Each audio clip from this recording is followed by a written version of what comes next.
¿Qué tal? ¿Cómo están? Ya estamos de vuelta en la redacción abierta. Son las 6:37 de la tarde en la península ibérica, las 5:37 en la comunidad autónoma canaria. Tal y como les he dicho, tal y como les he prometido, hoy vamos a dedicar una hora, es algo excepcional en este programa, pero creo que el asunto lo merece, una hora entera a abordar un asunto. Queremos tratarlo con cierta exhaustividad, con cierta profundidad. ¿Por qué? Porque se trata de un invitado de honor, porque se trata de un experto, porque se trata de uno de los naturalistas de mayor relevancia mediática de nuestro país, porque es Alex Lajein y porque lo tenemos aquí con nosotros. Alex Lajein, ¿qué tal? ¿Cómo estás? Rafa, muy bien, muchas gracias de invitarme de nuevo. Hombre, el placer es mío. Yo sabes que siempre que vienes nos quedamos cortísimos, nunca nos da tiempo. Es la espada de Damocles. Y hoy tenemos tiempo por delante, de manera que ya verás tú que ahora nos vamos a alargar y tampoco nos dará tiempo, pero bien, sí, tenemos una hora. Seguro.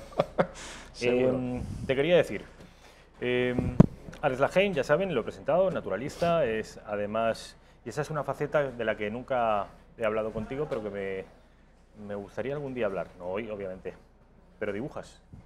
Soy profesor de arte, sí, llevo desde el año 96. ¿Sabes que he visto algunos dibujos tuyos en internet? Lo desconocía. Y son dibujos muy bonitos. Algún día me gustaría, porque yo también dibujo, alguna vez te enseñaré dibujos míos, Sí. caricatura y también dibujo más o menos artístico. Y algún día me gustaría que habláramos de eso. Hoy, sin embargo, vamos a hablar de, ya le he hecho una introducción a los espectadores, de animalismo, que no sé si he hecho bien o he hecho mal, pero lo he vinculado al veganismo. Es que, de hecho, nacieron juntos. Nacieron juntos. ¿Qué te parece, Alex, si abordamos el asunto tomando como excusa algunas cosas que han ocurrido en los últimos días? Algunas noticias que tienen que ver Perfecto. con actualidad, el asunto del animalismo. Hace unos 15 días, podríamos llamarlo grupo terrorista o de terrorismo de baja intensidad, un grupo autodenominado Frente de la Liberación Animal, prendió fuego a una serie de corrales de gas en Pamplona y boicotearon la estructura de vallados para los encierros de San Fermín. Ya saben ustedes que estamos a las puertas de la que probablemente sea la fiesta más famosa de España y me atrevería a decir del mundo, los Sanfermines de Pamplona, y que el alcalde de Pamplona, el señor de Bildu, que lo conocen, está dispuesto a acabar con las corridas de toros en Pamplona. Todo esto yo entiendo que tiene que ver con un clima sociológico e intelectual que abunda en cosas como la que han ocurrido en Pamplona el otro día, ¿no? Bueno, has dicho terrorismo de baja intensidad. Yo tengo que informar a la audiencia, estas cosas no se suelen decir en los medios, vivimos en tiempos oscuros de corrección política y ciertas noticias no salen, como esto que tú has comentado o como otra noticia todavía menor que ha ocurrido hace unos días, no sale en las portadas de las cabeceras generalistas habitualmente. El Frente de Liberación Animal, que es quien ha reivindicado este atentado contra los corrales del gas en Pamplona, no solamente ¿Esto qué son corrales del gas? Son unos lugares donde está el ganado, a donde se transporta el ganado previamente antes de los encierros. No solamente han saboteado esto, quemando varias máquinas, esto ¿cómo se llaman? Toros mecánicos, elevadoras y tal, sino que además han boicoteado todos los, no sé si se llaman agujeros o soportes para los vallados de protección mientras se corre el encierro. Eso está en el pavimento, han llenado de cemento, de piedras, de cascotes, todo esto para impedir que se corran los toros, evidentemente. Y no han tenido ningún reparo en reivindicar el acto, porque llevan toda la vida atentando contra la propiedad privada. ¿Pero quién es esta gente del Frente de Liberación Animal? Frente de Tú los Liberación conoces, Animal, pero los espectadores seguramente no. El Frente de Liberación Animal y el Frente de Liberación de la Tierra fueron de los primeros grupos animalistas y por tanto veganos que decidieron pasar a la acción directa para de alguna manera salvar a los animales que estaban en las granjas y tal, liberarlos en el campo y que no entraran en la cadena de consumo. Nacieron en principio saboteando a los propios cazadores, de ahí pasaron a los animales de granja. No solamente han hecho en estos días el saboteo de San Fermín, que como tú dices, el alcalde será todo de Bildu que tú quieras, pero me imagino que tendrá un coeficiente intelectual mínimo y será consciente de que en 7 días Pamplona genera el dinero de todo un año. O sea, además los ganaderos ya han dicho, no vamos a aportar ningún toro, ningún ganado, si después del encierro no se lidia. O sea, se encierra para luego lidiar, punto. Y si no, no hay toros. Así de fácil. Decía Alex, a la hora de presentar esta noticia, que es una noticia que por lo general pasa desapercibida en los grandes medios de comunicación, en los telediarios, no abre informativos, no aparece en los titulares de la prensa, ni digital ni escrita. Vamos con otra noticia de ese tipo, que ya les digo, que pasa desapercibida, pero que se está produciendo en nuestro país y de alguna manera da la medida de lo vigoroso de este movimiento. Tiene que ver con la quema de una serie de vehículos. Además tenemos una fotografía, un deco, Raquel, sobre este asunto. En Granada, la policía ha vinculado una serie de incendios con el terrorismo animalista. Esto de terrorismo animalista no lo digo yo, tampoco lo dice Alex Lajein. Es un sintagma, terrorismo animalista, que ya está utilizando la policía.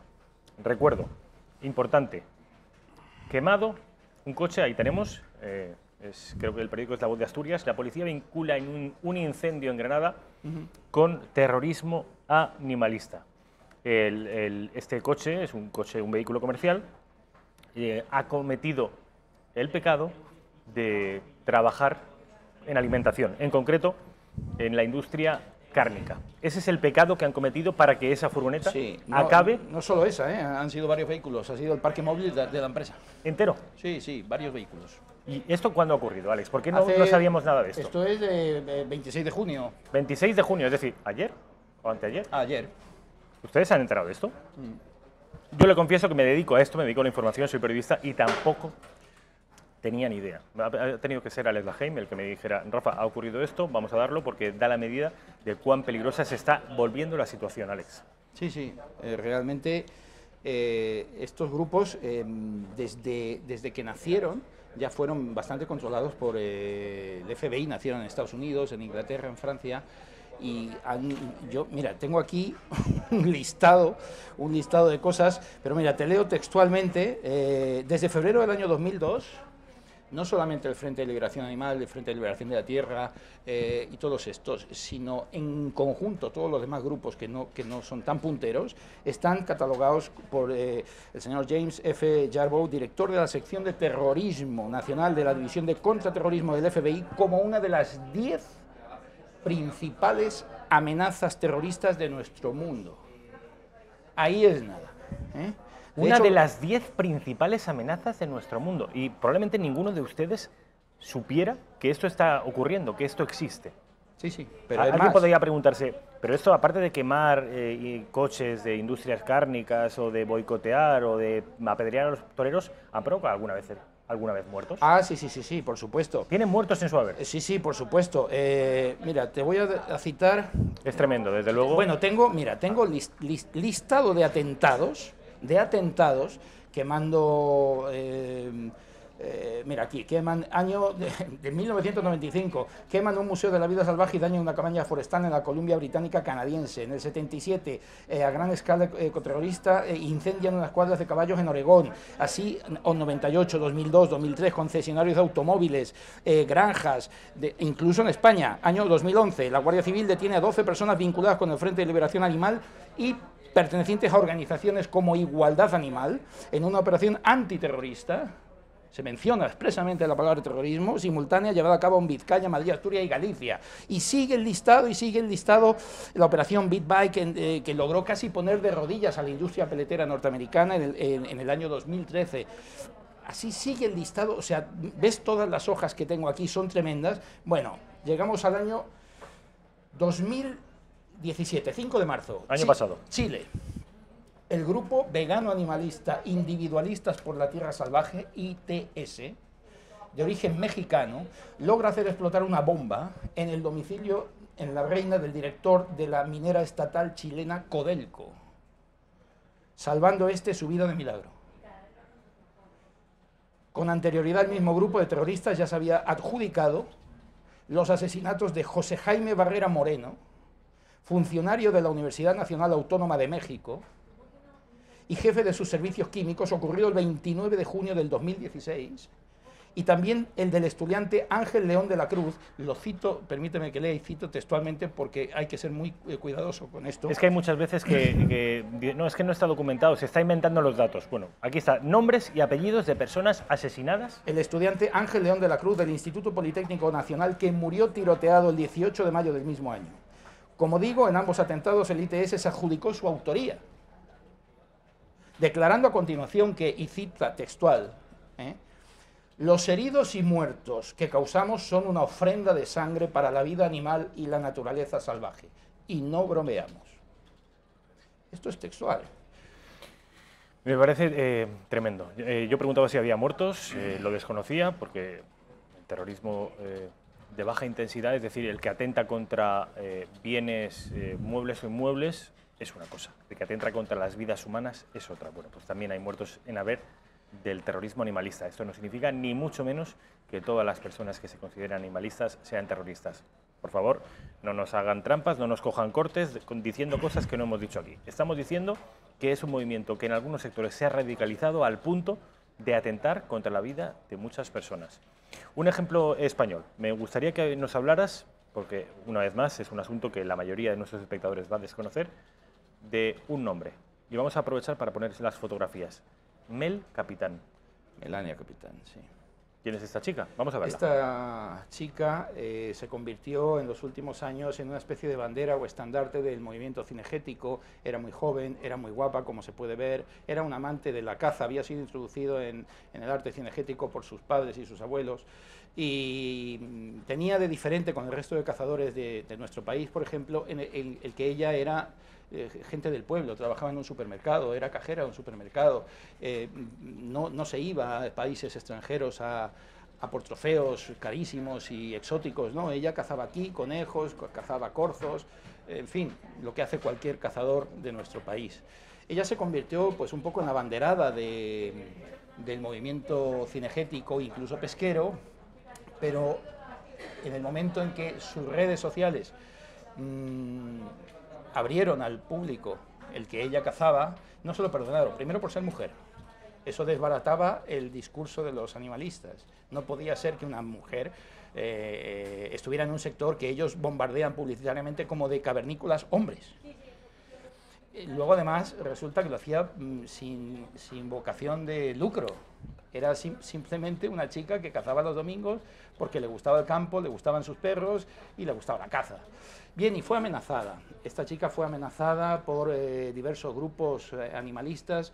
Le pincharon las ruedas de los coches, pintadas en su casa, en la de sus padres, amenazas continuas, te vamos a matar. Bueno, una serie de mensajes con un lenguaje tan soez y tan barrio bajero que sería hasta ofensivo reproducirlo a esta hora en televisión.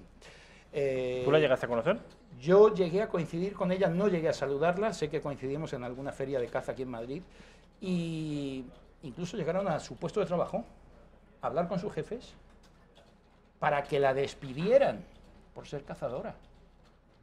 Es una actividad, la caza, absolutamente reglada, regulada, legal, legítima, y que además los cazadores pagan sus impuestos y generan una riqueza de casi 7.000 millones de euros al año.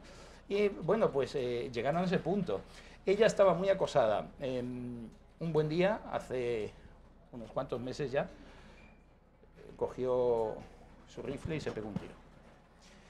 No queremos decir con esto que fueran las presiones animalistas las que le indujeron a hacer eso, pero el caso es que estaba muy presionada por un montón de factores, se pegó un tiro. Bueno, esto no es lo relevante, ¿no?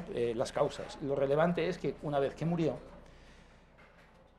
igual que pasó con el torero Víctor Barrio, con Fandiño, con el niño Adrián Hinojosa, 8 años, no lo olvidemos, cáncer de huesos, que acabó muriendo.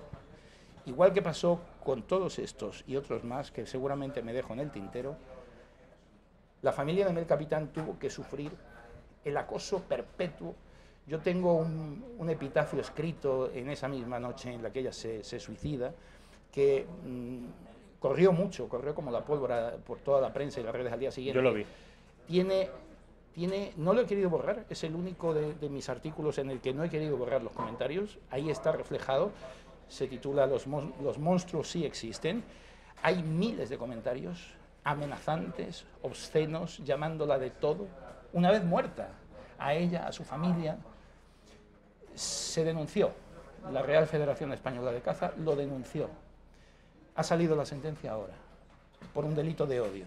Los jueces, jueza, en este caso mujer, dice que como la caza es una actividad socialmente cuestionada en nuestros días, todos estos mensajes de odio y de amenazas quedan amparados bajo el epígrafe de la libertad de expresión y que no hay ningún tipo de delito. Es decir, que hemos mandado a la cárcel, bueno, se ha escapado a un rapero, un tal Valtonic, porque insultaba al rey, me parece, y a la Guardia Civil, no sé qué, pero sin embargo, esta pobre chica que se suicidó no merece, porque sí, en el caso del torero, de Víctor Barrio y del niño Adrián Hinojosa, sí parece que hubo condena, la Fundación Toro de Lidia sí interpuso denuncia y sí finalmente ha habido condena. En este caso de Melania Capitán, que es un asunto de caza y pesca, no de toros, ha pasado esto con esta jueza que ha dictado sentencia y que dice que no hay delito alguno. Y así estamos. Has citado a Víctor Barrio, has citado a este chaval al que Iker Jiménez le dedicó también un editorial muy emotivo, muy interesante. Yo te he oído hablar también de otro caso, de un, no sé si la palabra es domador, pero de delfines. Ah, sí. Cuéntanos, porque creo que esta historia, yo creo recordar que era también muy... Sí, espérate que me acuerdo cómo se llama, porque se me ha ido de la cabeza. Bueno, es irrelevante el nombre, está en internet, bueno, pero cuéntanos... me pillas ahora que se me ha ido el nombre. Yo te busco el nombre, pero mientras tú cuentas. Él era el máximo experto y entendido técnico en adiestramiento de delfines de nuestro país. Trabajaba en el Marineland de Mallorca. Y este hombre, José Luis Barbero. José Luis Barbero, sí. Perdóname el lapsus, pero son tantísimos nombres los que tengo en la cabeza. No te preocupes. Bueno, José Luis Barbero era la persona más experta en delfines. Él, no voy a decir importó, aunque sí lo hizo, implantó en nuestro país las terapias asistidas para niños con algún tipo de discapacidad, como parálisis cerebral o síndrome de Down, un montón de cosas. Él introdujo en España las terapias asistidas con delfines con un éxito abrumador, absoluto. Este hombre estaba a punto de jubilarse, José Luis Barbero, en un parque de Estados Unidos, una jubilación de oro ya.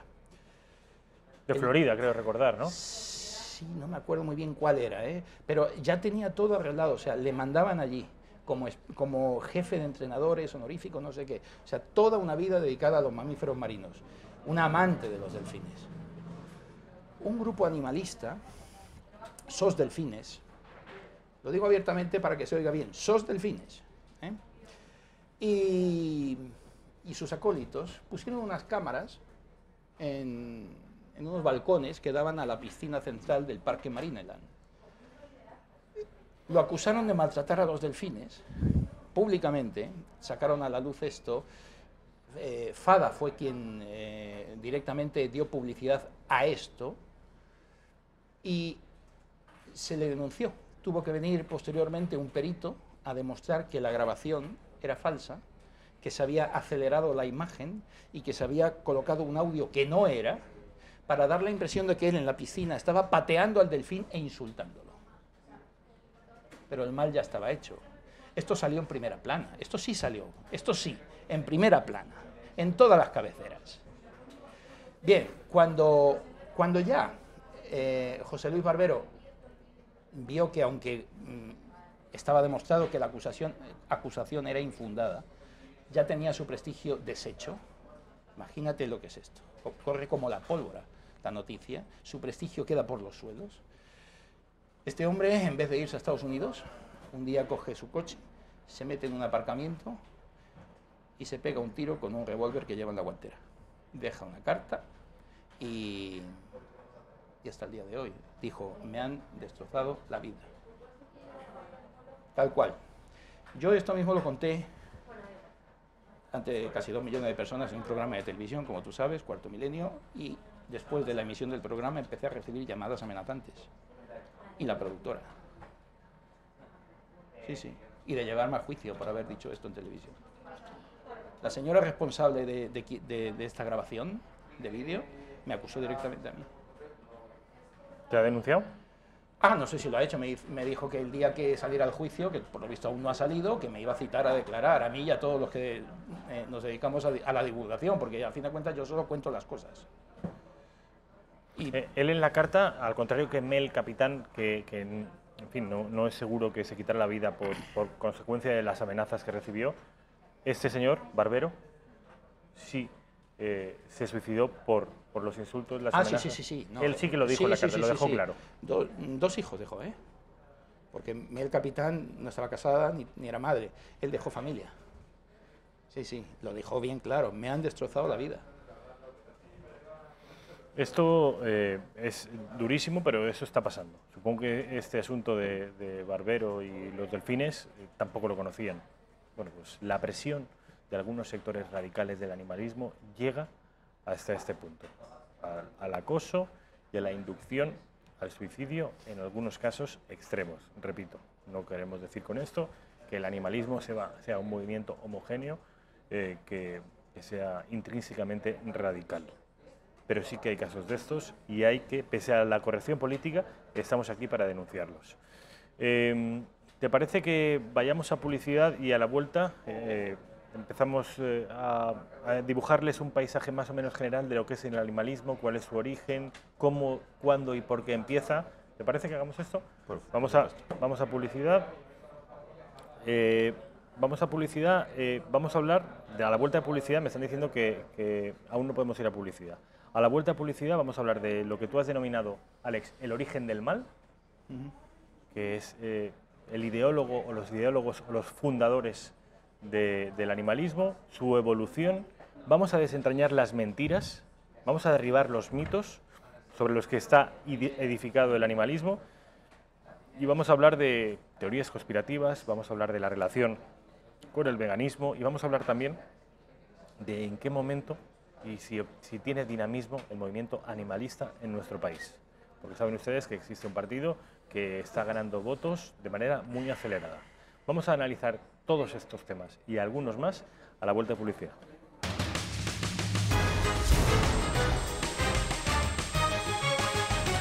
Ya estamos de vuelta en la redacción abierta de Intereconomía, estamos con Alex Lahaime. Yo digo Alex Lahaime porque es un apellido que, como ustedes habrán podido observar, alemán, germánico, no sé si alemán o austríaco. Alemán, sí. Yo digo Alex Lahaime, pero seguro que no se pronuncia así. Casi, Lahaime. Lahaime. Sí. Fue tu abuelo el que era alemán, ¿no? Marino mercante alemán. Marino mercante. ¿Y tú no sabrás alemán? No. No, era marino mercante, se le estropeó el barco aquí en Pontevedra un año, en los años 50. Conocí a mi abuela y bueno, en un año hicieron de todo. Y aquí está uno de los mayores expertos, para eso está, ese es el motivo por el que está aquí, sobre el animalismo, uno de los más ilustrados expertos que existe sobre el movimiento. Él es un amante de los animales, él es naturalista, él además tiene mucho contacto cotidiano con los animales, un enamorado de los animales, pero es muy crítico con el animalismo. Esto que puede parecer una paradoja no lo es, de hecho es la relación lógica entre animales y animalismo. Hemos dado unas breves pinceladas del terrorismo. Yo decía al principio de baja intensidad, luego nos ha demostrado Alex Lahaime que de baja nada, que tiene incluso muertos en su haber. Son ejemplos que les hemos puesto en España y fuera de España, pero me gustaría que hiciéramos, que volviéramos al inicio, que nos explicaras, Alex, cuál es el inicio de este movimiento, cuándo empieza, dónde empieza y quién es el padre fundador, si es que existe una figura que se puede llamar así. Bueno, todo va derivando y evolucionando de unas cosas a otras. Vegetarianos han existido siempre, desde la Grecia clásica han existido siempre. Aparece a finales del siglo XIX, a caballo entre finales del XIX y principios del XX, una secta en Estados Unidos. Esta secta es la secta, ellos se llaman Iglesia Adventista del Séptimo Día. Costaría mucho explicar en qué se fundamenta todo esto, ¿no? Pero a fin de cuentas es una secta que dice que para llegar a la máxima espiritualidad, eso no se puede conseguir sin un cuerpo sano y en forma. Y que la única manera de conseguir eso es mediante una dieta carente de productos de origen animal. Esto, por lo visto, se lo dijo Dios directamente a la cofundadora de esta religión, la señora Ellen G. White, y entraba en trance esta señora, como Santa Teresa, y Dios le hablaba, y parecían, todos los que lo veían decían que era como un ataque epiléptico. Bien, el caso es que... ¿De qué año estamos hablando, Alex? ¿Cuándo ocurre esto? A finales de... Esta señora vivió a caballo entre finales del 19 y principios del 20. No recuerdo exactamente qué año muere, pero escribió muchos libros de dietética, de cocina y de salud. Todo enfocado a los vegetales. ¿Bien? Hay una creencia general de que la Iglesia Adventista dice que no hay que comer carne. No es cierto, en realidad ellos no dicen eso oficialmente, pero extraoficialmente sí que lo buscan y lo imponen. Bien, esta señora hay que decir que de pequeña tuvo un accidente, recibió una pedrada en la cabeza y se quedó mal. Se quedó un poco para allá, ¿no? Se quedó mal, se quedó... Bien, esto es historia, ¿eh? Total que... Alex es muy crítico con estos movimientos, pero esto está documentado, ¿no? Esta señora... Sí. Cualquiera puede, con un poco de habilidad, buscando documentos en Estados Unidos, en inglés, evidentemente, se entera de la historia de los adventistas. Bien, el caso es que poca gente sabe que existe luego un movimiento político que va avalando las tesis de esta señora que decían que era una adelantada a su tiempo. ¿Bien? Y que se va justificando y haciéndose verdad todo lo que ella dijo. Bien. En el año 44, el señor Donald Watson, que vivía en una granja en Estados Unidos, una granja porcina, se queda horrorizado porque ve morir a los cerdos y eso le impacta muchísimo. Estamos pasando de una a otro. Es decir, no eran coetáneos, no se conocieron. No. Unos se han aprovechado de otros, podríamos decir. ¿Él, Watson, recoge el testigo? No, posiblemente no supiera nada. Posiblemente no supiera nada. Este hombre simplemente era muy sensible, veía morir a los cerdos en la granja y entonces dijo que, bueno, que no podía ser. Y instauró el movimiento vegano. Él lo bautizó, cogió la palabra vegetarian en inglés, cogió la primera y la última sílaba de vegetarian y formó la palabra vegan. Vegan y es vegano, ¿no? Solo existe en inglés, porque en España la academia dice que vegano es un habitante de La Vega, punto. Ahora, como todo el mundo se baja los pantalones, los señores del Palacio de la calle Felipe IV, los primeros, a mí no me merecen ningún respeto en este aspecto, pues ahora parece ser que también van a admitir la palabra vegan, vegano, como admitieron concreta, como admitieron... el cobete, sí, cosas de estas. Y bueno, ya solamente me falta ver malacatones, en fin. El caso es o flagoneta. Sí. El caso es que es un desastre, o sea, es que es un desastre. Sí, pero todo esto es la corrección política, que tú tantas veces has criticado, ¿eh? Sí.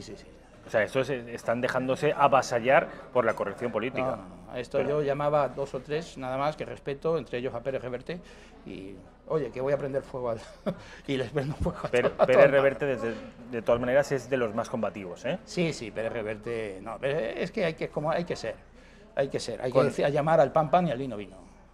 Con el tema del desglose de género de los vascos y las vascas, los trabajadores y las trabajadoras. Esto Pérez Reverte ha puesto pie en pared, ¿eh? Él sí que ha dicho que, oiga, que ya está bien, que el término neutro y común a los dos sexos es el masculino, que no hace falta desdoblar el lenguaje para ser más sensible al feminismo. En cualquier caso, una crítica que hacías tú a la ANRAE, porque seguramente cedan y acepten vegano no solo como habitante de La Vega, sino también como partidario de la alimentación exclusivamente vegetal. Bueno, el caso es que este hombre intenta adoctrinar a todas las granjas vecinas para que no maten sus cerdos y tal. Luego aparece, en los 70 aparece el doctor Ryder, un psicólogo inglés, que acuña el término especismo. El especismo es pues, el que una especie se sienta superior a la otra con derecho a poder usar o abusar de ella. Como una raza podría sentirse superior a otra y poder abusar de ella, ¿no? por ejemplo, ¿no? O un sexo podría sentirse superior al otro y abusar de él, ¿no? Pues eso es sexismo, racismo, pues en este caso es especismo. Ponme un ejemplo de especismo para que la gente lo acabe de entender. Tú eres especista si, por ejemplo, Yo soy especista si, por ejemplo, hoy me he comido un plato de conejo al ajillo, porque el conejo es especie conejo, bien, y yo soy especie humana, ¿no? Homo sapiens sapiens, y entonces me he comido a otra especie que seguramente era un ser sintiente que quería vivir, tenía derecho a vivir y que no quería que lo mataran. ¿Estás en serio, Alex? Sí, así es.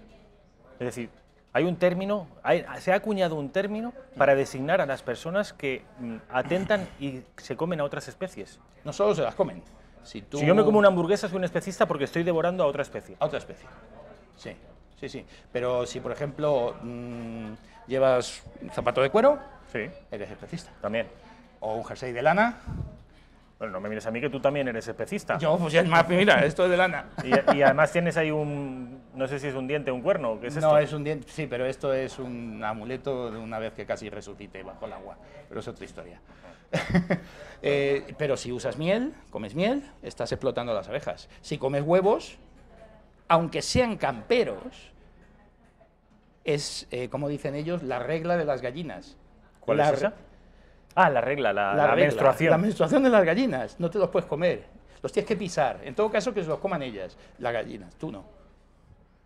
Pero esto es una locura. Este hombre, el doctor Ryder, acuña el término especismo, y luego viene el señor Peter Singer, del cual hablamos aquí alguna vez, y escribe su bestseller mundial, Liberación Animal. Y Peter Singer, que es un profesor de ética... ¿Vive? Sí, sí, sí. Ha asesorado al gobierno de Obama y todo. Es australiano él.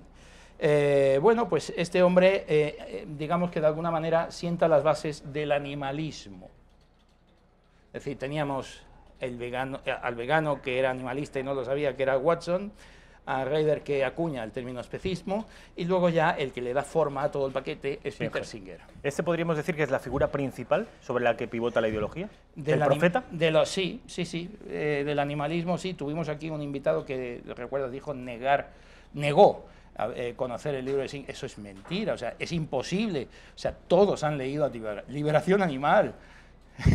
No existe ningún animalista que no lo haya leído.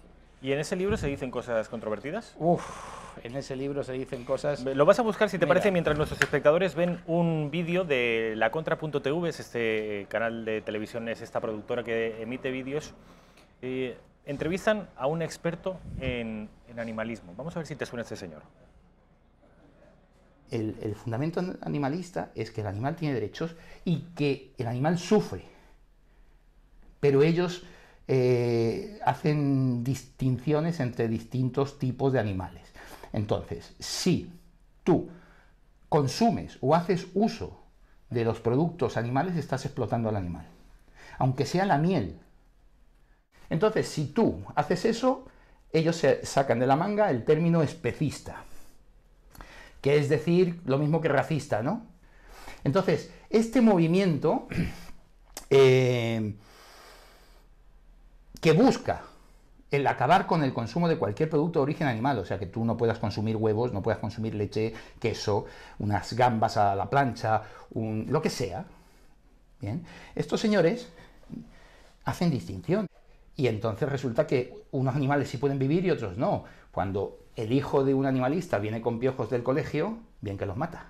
Y esos piojos tienen un sistema nervioso central también. Sin embargo, el piojo no entra, ni la garrapata, ni una tenia que tengas dentro del cuerpo, ni una lombriz, ni una bacteria, ni ningún animal que no les caiga bien a ellos. Solamente los que tienen ojitos grandes y son como de peluche, eso sí, pero los otros no. Y ahí le tienen en un altar los animalistas. Supuestos derechos, un animal no tiene derechos porque no puede tener obligaciones. Es decir, el animal, tú no le puedes decir a un perro que cumpla unos parámetros y que a su vez se los haga cumplir a otro perro. Eso es imposible. O sea, los derechos son una cosa de la sociedad humana, inventada y creada por el humano. Y punto. O sea, no le puedes decir a un león, no, es que tú no puedes matar a la cebra tiene derechos a vivir. No, tú no puedes. Y que ese león se lo vaya a decir a sus leoncitos, no puedes. Eso no es así. Pueden considerarlo esto un resumen, muy apresurado, en solo 2 minutos, pero un resumen de lo que para Alex Lahaime es el animalismo. Estamos por Peter Singer, que es de alguna manera el profeta y que ha escrito un libro muy polémico, muy controvertido, que podemos denominarlo incluso la Biblia del animalista. Es la Biblia de los animalistas. Así como los veganos tienen la suya, los animalistas tienen Liberación Animal, que es el libro de cabecera de todos los animalistas y que se cumplen ahora más de 40 años. ¿Y qué decía en este libro? ¿Por qué es tan controvertido? Peter Singer es un eugenista, es profesor de ética en varias universidades, es australiano, ha asesorado al gobierno de Obama y a mí lo que me extraña es que no le corten el paso en las aduanas a este hombre por fomentar el odio y por decir cosas como, voy a leerte, perdóname que te lo lea literalmente, sí, un artículo en el cual Singer afirma que las relaciones sexuales de satisfacción mutua de naturaleza sexual entre hombres y animales no producen ni rechazo ni horror. A ver, vamos a ver, lo que estamos fomentando con la lectura de este libro es el bestialismo, ¿que se llama? Sí, continúo un poquito más. Debe entenderse por las relaciones de satisfacción mutua de naturaleza sexual a las prácticas que engloban las relaciones sexuales de violentación entre hombres y perros, mujeres y caballos, perros y mujeres, hombres y gallinas, mujeres y cerdos, etc. Esto es zoofilia, pero todavía hay más. PETA, que es la organización animalista más importante del planeta Tierra, apoyó la declaración de Peter Singer, actitud que se suma al escándalo producido en el año de 1999, cuando la central de PETA en Washington fue allanada en un proceso de indagación por terrorismo, hallando las autoridades federales en tales instalaciones copioso y abundante material zoofílico, donde participaban activistas animales y animales rescatados que, además de ser usados para la propaganda hostigante del animalismo, servían como esclavos sexuales a los militantes del PETA. Me dejas de piedra, Alex. Es decir, los militantes de PETA, los animalistas, están practicando, se descubrió que practicaban sexo con esos animales rescatados. Está en las hemerotecas. Negro sobre blanco. El señor Singer pronunció un discurso en la sesión inaugural del simposio en este discurso inaugural de este simposio afirmó que había una serie de características indispensables para que cualquier individuo pueda ser considerado persona. Ellas incluyen, atentos, la capacidad cognitiva o fenomenal, es decir, puede experimentar dolor, bien, la intencionalidad de la acción, libre albedrío, la capacidad para planificar el futuro, conciencia de sí mismo, autorreconocimiento e interés propio. Debería de ser obvio que esta lista excluye la condición de persona en muchas clases de la vida humana, es decir, que no cumplen con estos criterios, ¿no? Por ejemplo, los que están aquejados de estado de coma, los que están en un estado vegetativo persistente, los que tienen fases temporales o progresivas de demencia, los pacientes de Alzheimer, algunos con discapacidades mentales o de desarrollo prenacidos, los niños nacidos con deficiencia mental y sí, incluso los niños perfectamente normales con menos de 18 meses que no habrían desarrollado las facultades necesarias para ser persona. Este periodista continúa interrogando a Singer, lo continúa interrogando y le dice, ¿está de acuerdo de que su definición de persona disminuye y devalúa la vida humana y la dignidad y podría tener profundas implicaciones en materia de política sanitaria que podrían conducir al racionamiento y negación de servicio a aquellas clases que ha identificado como no personas? ¿Y cuál fue la respuesta de Peter Singer? La respuesta de Peter Singer fue que esto ya se está dando y que se necesita una reforma de todos los sistemas de salud y que su definición de persona será una constante ética universal para todos los animales de la Tierra. Nosotros somos animales humanos y los otros son animales no humanos. Esa es la conclusión. Cuando me hablabas de que este señor era partidario de la eugenesia, ahora empiezo a entenderlo, claro. Sí. Un niño de menos de 18 meses no es una persona. No, de hecho, cuando Singer habla de experimentación de laboratorio, dice que en vez de animales se podrían usar niños de este tipo. ¿Eso lo dice literalmente o lo sugiere? No, no, no, lo dice literalmente y apostilla. Para no tener problemas legales, mejor que sean huérfanos. Tal cual. El libro está en todas las bibliotecas y en todas las librerías. Liberación Animal, la Biblia del animalismo. Qué duro es lo que nos estás contando, Alex. Y ese señor ha sido incluso asesor del gobierno de Obama, ¿me dices? Sí. Me parece tremendo. Vamos a ver el testimonio, y si te parece lo comentamos, Alex, de un vegano, de un señor, en este caso un chaval joven. Hay que reconocer que la publicidad, la mercadotecnia, la hacen, o sea, la llevan a cabo de manera extraordinaria. Sí. Vamos a ver al chaval, un chaval con muy buena pinta, con un vídeo muy profesional en YouTube, muy reciente además, lo he conseguido en YouTube, es una cosa, en fin, relativamente reciente, y que explica los motivos por los que él es vegano. Pues hoy te vengo a hablar de un tema muy serio, cómo el veganismo puede acabar con tu salud, cómo el veganismo puede ser perjudicial para tu vida. Te lo cuento en 3 segundos.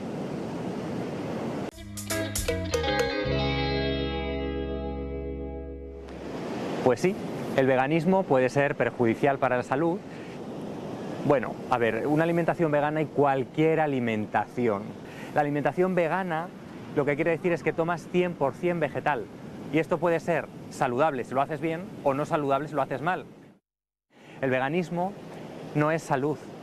El veganismo es hablar de mirar al otro como a ti mismo, de ponerte en los ojos de otro, de no solo mirar como igual a los que aparentemente son iguales, mirar a todos los animales igual, sean humanos o sean no humanos. Eso es el veganismo. El veganismo es hablar de salvar las aguas, de salvar el mar, es hablar de salvar los bosques, es hablar de que todos los animales seamos iguales, es hablar de evolución, es hablar de justicia. Y además hay mucha gente que, como yo, se dedica a que ese veganismo sea saludable. Pero no es la razón única, no es el eje. El eje fundamental es la justicia, es la evolución, es salvar el planeta. Si estás viendo este vídeo y no te gustan nada los animales y entiendes que la vida de una persona vale más que la de una vaca, lo puedo llegar a entender, es tu visión y es respetable. Pero seguramente que entiendas que cuando no tengamos agua potable será un problema. Cuando el cambio climático se acentúe más que ahora, cuando el calentamiento global sea algo absolutamente irreversible, entenderás que tu vida y la de los tuyos también estará en juego.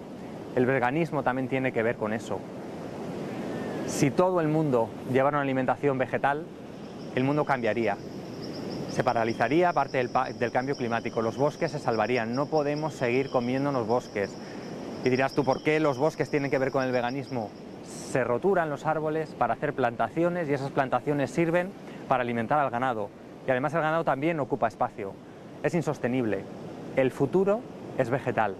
No hay marcha atrás. No depende de que te guste o que no te guste. No hay marcha atrás. Es momento de dejar de pensar en el yo y de empezar a hablar del nosotros. Empezar a hablar del presente y no del futuro, porque ese futuro ya está aquí. Es el momento de que cambies. Es el momento de que te unas y de que entiendas que el veganismo no es tu salud, sino nuestra salud. Nos vemos muy pronto. Únete a esta revolución verde. Únete a esta revolución verde. Bueno, ¿qué te ha parecido? A ver, quiero tu análisis de este vídeo. Tras ver esta pieza, uno se reafirma en una máxima, y es que el veganismo se basa en el analfabetismo ambiental. Punto.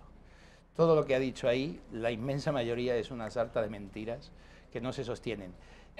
Solo decir una cosa. La agricultura es responsable del consumo de agua unas 100 veces mayor que la ganadería.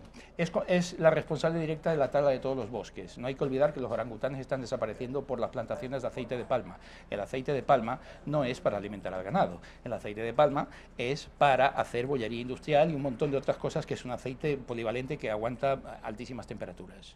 Bien, la palma aceitera está devastando Borneo, Indonesia entera. La soja también, todo el Amazonas. Ciertamente, la mitad de las plantaciones de soja se utilizan para forraje ganadero, pero hay que decir que la ganadería extensiva es algo absolutamente sostenible. Las bostas abonan los campos. Hablo de la ganadería extensiva. Las bostas abonan los campos, se impiden los incendios forestales, mantienen a raya la maleza. La carne es mucho más sana, por supuesto, se alimenta de pastos, no tiene hormonas, no tiene antibióticos, no tiene piensos compuestos. Es totalmente sostenible y compatible con el resto de animales. Donde hay ganadería extensiva hay una riqueza biológica tremenda. Donde hay ganado bravo, en las fincas de ganado bravo, por ejemplo, habita el águila imperial, habita el lince, habitan un montón de especies que no habitan en ningún campo de agricultura, porque la agricultura está reñida con cualquier especie animal. Los animales no son bienvenidos en un campo de agricultura, bien sea de trigo, cebada, maíz o de lo que sea. No, la agricultura solamente, ni siquiera otras plantas son bienvenidas. Solamente la especie del monocultivo es bienvenida. Entonces, cuando me dice este señor en este vídeo que es que hay que proteger el planeta Tierra y convertirse al veganismo, pues yo le digo, es usted un analfabeto ambiental. A usted no le preocupa el medio ambiente, ni la cadena trófica, ni la ecología. Lo que le preocupa es que los animalitos no sufran. Pero en este planeta la energía se transforma y se transmite de una manera, y para que un organismo vivo pueda vivir, otro tiene que morir, a nivel celular y a nivel mayor. Entonces, si todo el mundo se convirtiera al veganismo, los 7.000 millones de personas del planeta Tierra se convirtieran al veganismo, no quedaría una sola selva. Habría que talar absolutamente todo para poder plantar. Pues lo que está diciendo este chaval es que precisamente para preservar las selvas lo que tenemos que hacer es comer verde. No, es todo lo contrario. Ni siquiera la mentira del metano, que no sé a qué iluminado se le ocurrió la mentira del metano. ¿En qué consiste esa mentira? Pues consiste en que en la respiración de las vacas y los pedos de las vacas, el metano es un gas que es muchísimo más fuerte en cuanto a efecto invernadero, a calentamiento global, es mucho más que el CO2, es un factor mucho más determinante. Entonces, pues que la ganadería es la culpable prácticamente del calentamiento global de todo el planeta, por los gases y por digamos, la digestión entérica que tienen las vacas al comer pasto, ¿no? Y que desarrollan CO2, que esto, por cierto, es fácilmente evitable. Se les da a las vacas maíz y algunos ácidos grasos y ya no se tiran pedos. Pero es la mentira que corre y aumenta y nadie la desmiente porque les viene muy bien. Analfabetismo ambiental, lo has definido tú como analfabetismo ambiental. Es que no es otra cosa. El veganismo es consecuencia de un analfabetismo. El veganoanimalismo defiende al individuo, es un ser sintiente para ellos con sistema nervioso central y entonces pues sufre y tiene conciencia de sí mismo y no quiere morir. Entonces hay que proteger al individuo. Lo que pasa es que dicen que ellos son los más éticos y ¿Pero que al individuo quién? ¿Al hombre? No, al individuo animal al que tú vas a comerte, bien, pues él no quiere morir, entonces sufre cuando le matan. Pero claro, si resulta que un atún se lo come un tiburón, ¿por qué es menos ético el que yo me coma un conejo a que un tiburón se coma un atún? ¿Por qué es menos ético? Explícamelo. Porque el tiburón no tiene una opción alternativa y tú sí tienes opciones alternativas. Yo no. Tú puedes comer verde.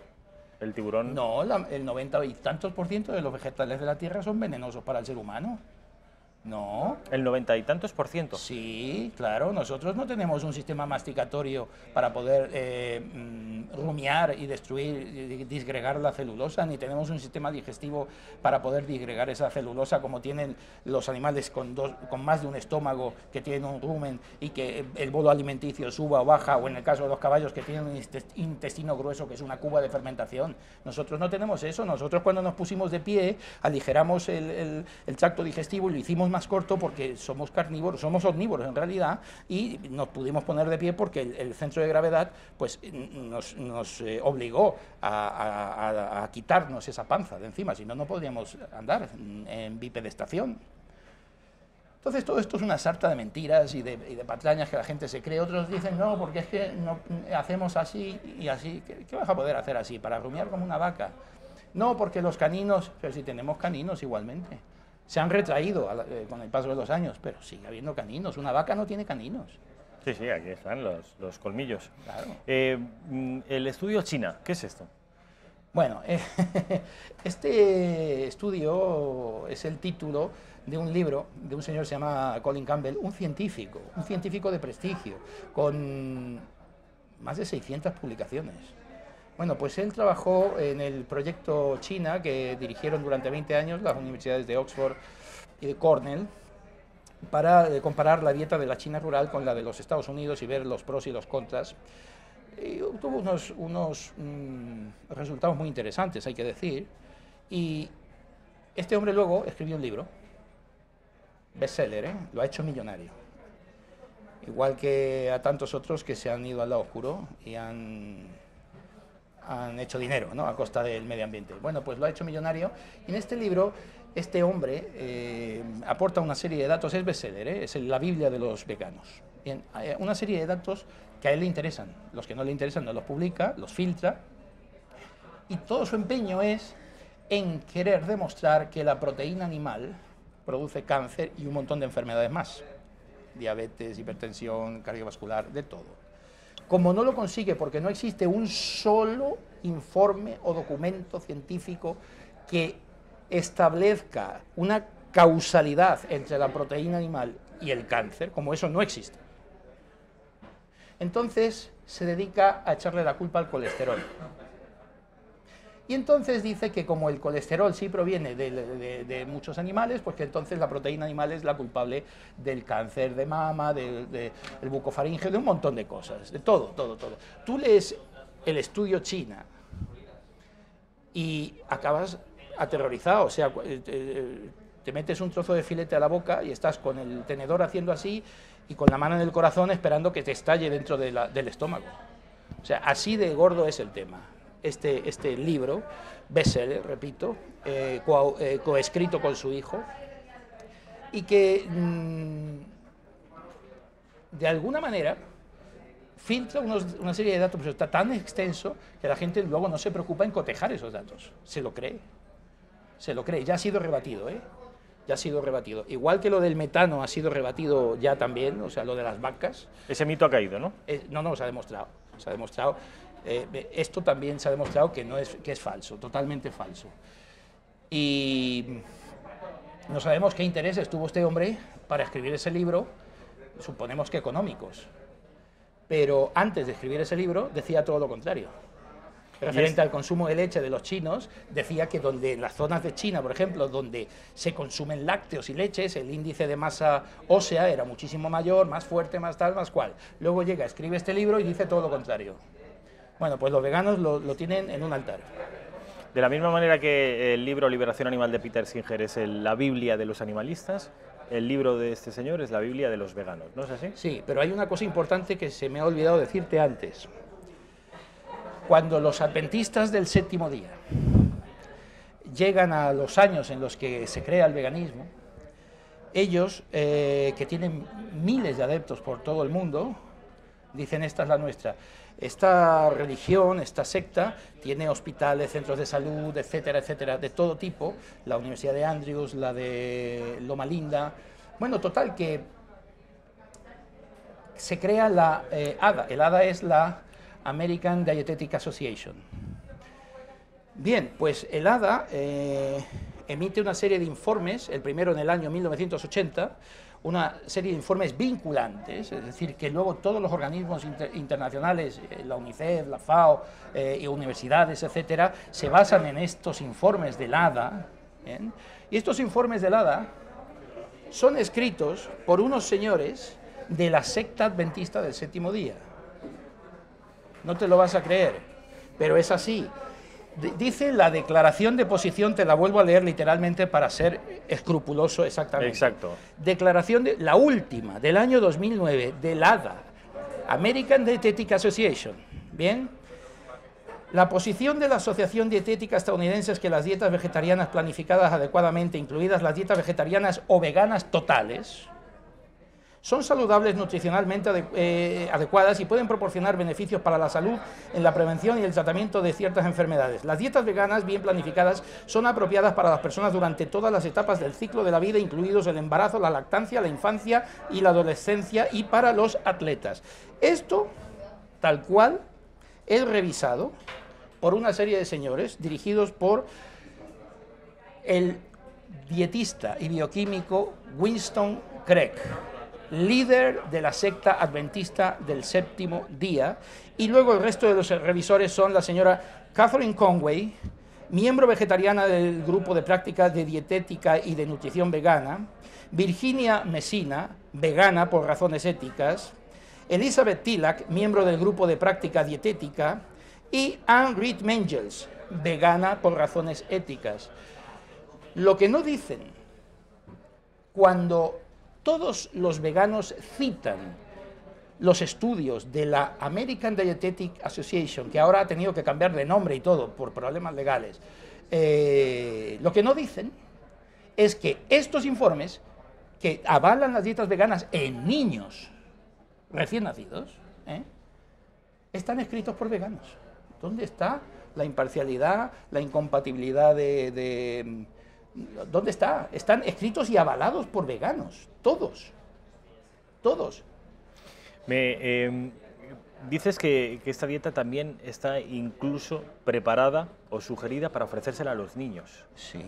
Háblame de las víctimas de ese tipo de dietas veganas, las víctimas inocentes del veganismo. Hay un montón de casos por el mundo de padres que o bien se les mueren los hijos, o bien el Estado tiene que intervenir e incautarle a los hijos que pasan a disposición del Estado y les quitan la patria potestad. Hay juicios, gente encarcelada, gente en proceso en todos los países del primer mundo. Hay que decir que esto solo pasa en el primer mundo. En países del tercer mundo, en países africanos, donde la secta adventista del séptimo día, desde 1920 en adelante, lleva evangelizando, hay niños que directamente se mueren en el hospital y cuando los médicos les dicen les vamos a dar leche o huevo o carne porque se van a morir, las propias madres les dicen si no podemos, no le puede usted dar leche ni carne porque es impura y no vamos a ir al cielo. Son adventistas, son como los testigos de Jehová con la sangre. Es decir, es algo impuro, les meten en la cabeza a estas personas que no pueden comer ningún producto de origen animal y se mueren los niños.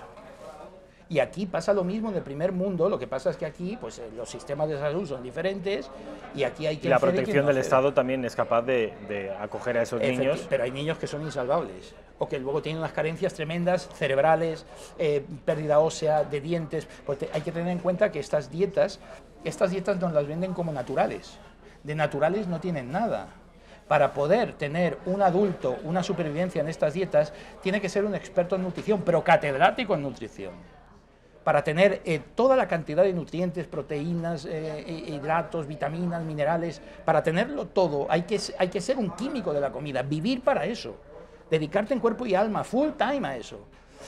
Pero la gente normal tiene su vida, su trabajo, sus cosas, no puede dedicarse a eso. Y entonces cuando se muere un niño, o a punto está de morirse un niño que necesita...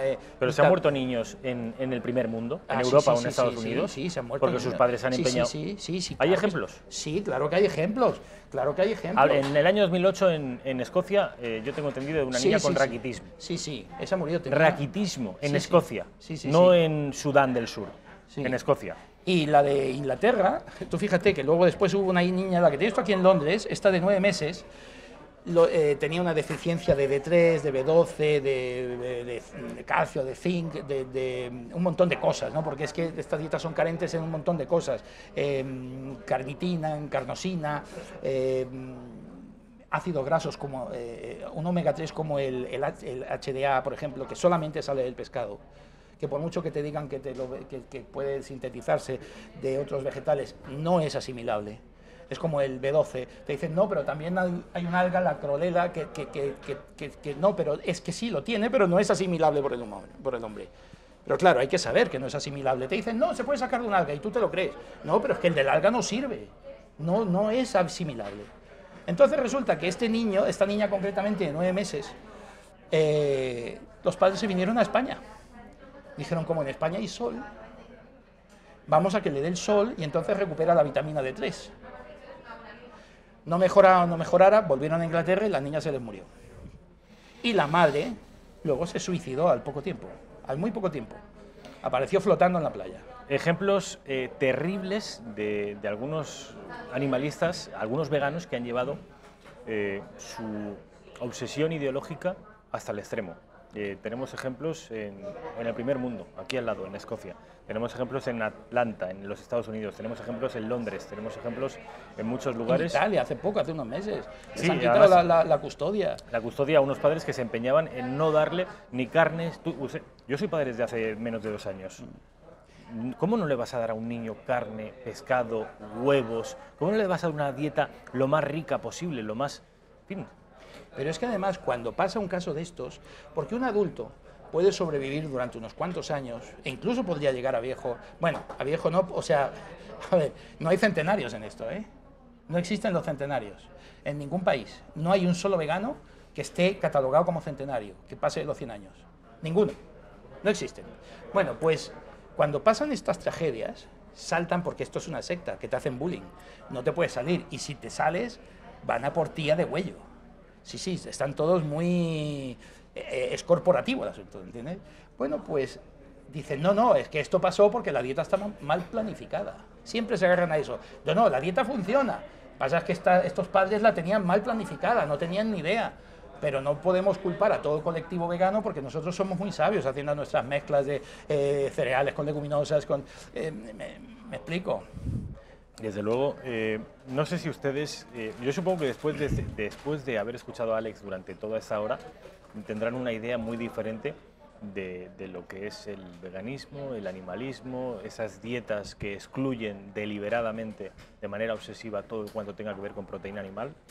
Acabamos de ver, y esta última parte de la sesión tiene que ver con cómo esas dietas llevadas al extremo pueden acabar, y de hecho así ha ocurrido en muchos sitios, en tragedias, en dramas, en muertes. Alex Lajein, como siempre, ha sido un placer. El placer todo mío. Mil gracias. Yo creo que has puesto has quitado el velo a mucha gente y has dejado pasar la luz de un aspecto que por lo general en los medios de comunicación se ignora. Un placer, lo dicho. Vamos a publicidad y a la vuelta estamos con Eduardo Molet.